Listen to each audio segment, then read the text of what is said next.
Hi అండి, welcome back to our channel శ్రీవారు శ్రీమతి గారి యూట్యూబ్ ఛానల్. బొబ్బట్ల కోసం ఉడికించిన శనగపప్పు నుండి వచ్చిన వాటర్తోని కట్టుచారు ఎలా రెడీ చేసుకోవాలో ఈ వీడియోలో చూపిస్తాను.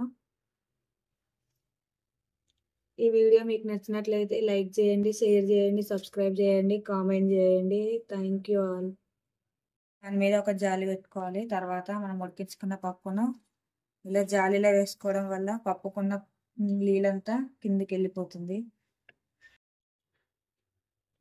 ఇలా ఉడికించుకున్న పప్పు నుంచి వచ్చిన వాటర్ నుంచి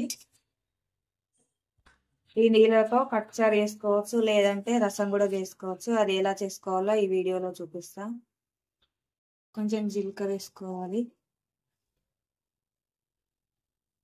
ఒక 5-6 ఎల్లిపాయలు వేసుకొని కొంచెం కచ్చాపచ్చగా దంచుకోవాలి.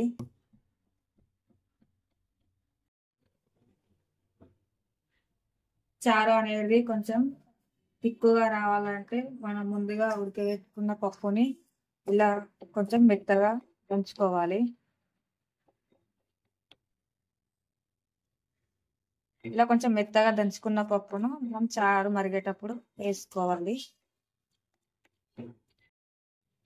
స్టవ్ ఆన్ చేసుకొని ఒక బౌల్ పెట్టుకొని ఆయిల్ వేసుకోవాలి.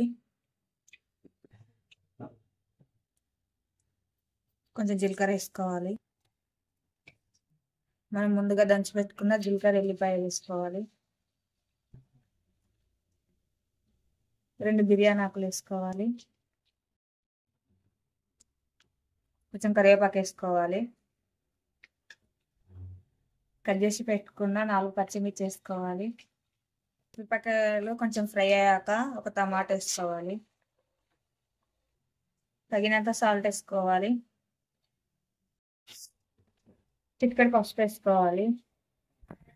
1 స్పూన్ కారం వేసుకోవాలి.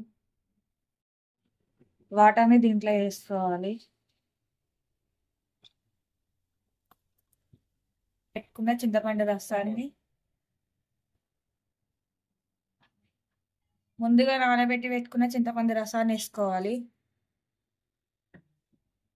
ఇప్పుడు మనం ముందుగా దంచి పెట్టుకున్న పప్పును వేసుకోవాలి. చారు అనేది కొంచెం తిక్కుగా వస్తుంది. పప్పు వేసుకోవడం వల్ల చారు ఇంకో కొంచెం టేస్టీగా ఉంటుంది. 1 స్పూన్ ధనియాల పొడి వేసుకోవాలి. కొంచెం కొత్తిమీర వేసుకోవాలి.